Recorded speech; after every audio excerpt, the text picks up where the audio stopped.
ವೇದಿಕೆಯಲ್ಲಿ ಆಸೀನರಾಗಿರ್ತಕ್ಕಂಥ ನಮ್ಮ ಜನಪ್ರಿಯ ಮಾಜಿ ಶಾಸಕರಾಗಿರ್ತಕ್ಕಂಥ ಮೈಮಣ್ಣನವರೇ ಹಾಗೂ ನೆಲ್ಲೂರಿನ ಉಸ್ಮಾನ್ ಶರೀಫರವರೇ ಹಾಗೂ ನಮ್ಮ ರಾಜ್ಯ ಸರ್ಕಾರಿ ನೌಕರ ಸಂಘದ ಸದಸ್ಯರಾಗಿರ್ತಕ್ಕಂಥ ನಾಗರಾಜ್ ಸರ್ ಅವರೇ, ಪತ್ತಿನ ಸಹಕಾರ ಸಂಘದ ಮಾಜಿ ಅಧ್ಯಕ್ಷರಾಗಿರ್ತಕ್ಕಂಥ ರಂಗನಾಥ್ ಅವರೇ ಹಾಗೂ ಮಂಜುನಾಥ್ ಸರ್ ಅವರೇ ಹಾಗೂ ಸಾವಿತ್ರಿ ಬಾಯಿ ಫುಲೆ ಸಂಘದ ಅಧ್ಯಕ್ಷರಾಗಿರ್ತಕ್ಕಂಥ ನೇತ್ರಾವತಿ ಮೇಡಮ್ರವರೇ ಹಾಗೂ ಈ ವೇದಿಕೆಯನ್ನು ಅಲಂಕರಿಸಿರ್ತಕ್ಕಂಥ ನನ್ನ ಎಲ್ಲ ದೋಣಿಹಳ್ಳಿಯ ಅತ್ಯಂತ ಪ್ರೀತಿ ಪಾತ್ರರಾಗಿರ್ತಕ್ಕಂಥ STMC ಸದಸ್ಯರೇ ಹಾಗೂ ಅಧ್ಯಕ್ಷರುಗಳೇ, ಈ ಊರಲ್ಲಿ ನಾನು ಸುದೀರ್ಘ ಸೇವೆಯನ್ನು ಮಾಡಿದ್ದೇನೆ ಅಂತಂದರೆ ನಿಮ್ಮೆಲ್ಲರ ಸಹಕಾರ ಇಲ್ದಲೇ ನಾನಿಲ್ಲಿ ಇಷ್ಟು ವರ್ಷ ಸೇವೆಯನ್ನು ಮಾಡಲಿಕ್ಕೆ ಆಗ್ತಾ ಇರಲಿಲ್ಲ.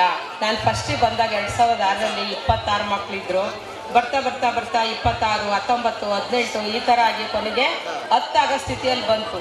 ಆವಾಗ ಒಬ್ಬರನ್ನ ಹೆಚ್ಚುವರಿ ಮಾಡಬೇಕು ಅಂತೇಳಿ ನಾಗರಾಜ್ ಸರ್ ನಾನು ಇದ್ದಾಗ ನಾಗರಾಜ್ ಸರ್ನ ಹೆಚ್ಚುವರಿ ಮಾಡಬೇಕು ಅಂತ ಆಯಿತು. ಅವರು ಸೀನಿಯರ್ ಆಗಿದ್ದರು, ನಾನು ಜೂನಿಯರ್ ಆಗಿದ್ದೆ. ಆವಾಗ ಏನು ಮಾಡಬೇಕು ಅಂತಂದೇಳಿ ಯೋಚನೆ ಮಾಡಿದಾಗ ತಟ್ಟಂತೆ ಯಾವುದೋ ಒಂದು ಮಗು ಬಂದು ಸೇರಿತು. ಆವಾಗ 11 ಆಯಿತು. 11 ಆದಾಗ 10 ಮೇಲಿದ್ದಾಗ 11 ಆದರೆ ಇಬ್ಬರು ಟೀಚರ್ಸ್ ಅಂತಂದೇಳಿ ಇದಾದಾಗ ನಾನು ಇರೋ ತನಕನೂ 2023ರಲ್ಲಿ ಹೋಗಿದ್ದು. ಅಲ್ಲಿ ತನಕ 15, 16ನೇ ಕಾಪಾಡ್ಕೊಂಡು ಬಂದ್ವಿ. ಯಾಕೆ ಅಂತಂದರೆ ಒಂದು ಹುದ್ದೆ ಹೋಗ್ಬಿಡುತ್ತೆ, 9 ಮಕ್ಕಳು ಮಾಡ್ಕೊಂಡ್ರಿ. ಮತ್ತೆ ಒಂದು ಹುದ್ದೆ ನಾವು ಇದನ್ನು ಮಾಡಬೇಕು ಅಂತಂದರೆ ಮತ್ತೆ ಅಷ್ಟು ಮಕ್ಕಳನ್ನ ಸೇರಿಸ್ಕೊಳ್ಳೋದು ಕಷ್ಟ. ಹಾಗಾಗಿ ನಾವು ಅದೇ ಒಂದು 2 ಹುದ್ದೆಯನ್ನು ಕಾಪಾಡ್ಕೊಂಡು ಬಂದು ಸುರೇಶ್ ಸರ್ಗೂ ಹೇಳಿದೆ, ಇಲ್ಲಿ ಯಾವ ಕಾರಣಕ್ಕೂ ಸ್ಟ್ರೆಂತ್ ಕಡಿಮೆ ಮಾಡ್ಕೋಬೇಡ್ರಿ, ಜನ ಸೇರಿಸಲ್ಲ ಅಂತ ಈಗ ಏನು ಮಾಡೋಕ್ಕಾಗಲ್ಲ. ಸಿಟಿ ಹತ್ರ ಇರೋದ್ರಿಂದ ಹೋಗ್ತಾರೆ ಕಾನ್ವೆಂಟಿಗೆ, ಸೇರಿಸೋವಷ್ಟು ಮಕ್ಕಳು ಇಲ್ಲಿ ಸೇರಿಸ್ತಾರೆ. ಈ ಶಾಲೆಯನ್ನು ಉಳಿಸ್ಕೊಂಡು ಹೋಗ್ರಿ. ನಾನೇ ಹಳೆ ವಿದ್ಯಾರ್ಥಿ ಸಂಘನ ಮಾಡಿದ್ದೆ.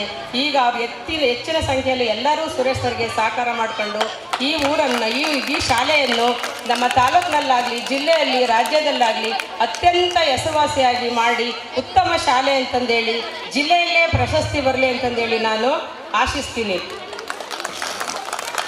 ಆಮೇಲೆ ಎಲ್ಲರಿಗೂ ನನ್ನ ದೋಣಿಹಳ್ಳಿ ಗ್ರಾಮದ ಎಲ್ಲರೂ ಅಷ್ಟೇ ನನ್ನನ್ನು ಒಂದು ತಂಗಿ ಅಂತ, ನಮ್ಮ ಅಕ್ಕ ಅಂತ, ಒಂದು ತಾಯಿ ಅಂತ ಎಲ್ಲರೂ ಹಿರಿಯರಿಂದ ದೊಡ್ಡವ್ರ ತನಕ ತುಂಬ ಅತ್ಯಂತ ಪ್ರೀತಿಪೂರ್ವಕವಾಗಿ ನನ್ನನ್ನು ಮಾತಾಡಿಸ್ತಾಯಿದ್ರು. ಸುದೀರ್ಘವಾಗಿ ನಾನು ಈ ಊರಿನ ಅನ್ನ ನೀರಿನ ಋಣ ನನಗೆ ಹೋದ ವರ್ಷ ಮುಗೀತು. ಯಾಕೆ ಅಂತಂದರೆ ನನಗೆ ಪ್ರಮೋಷನ್ ಆಗೋದಿತ್ತು, ಮತ್ತು ಭಾಳ ವರ್ಷ ಇರೋದ್ರಿಂದ ಹೆಚ್ಚುವರಿ ಆಗೋದಿತ್ತು.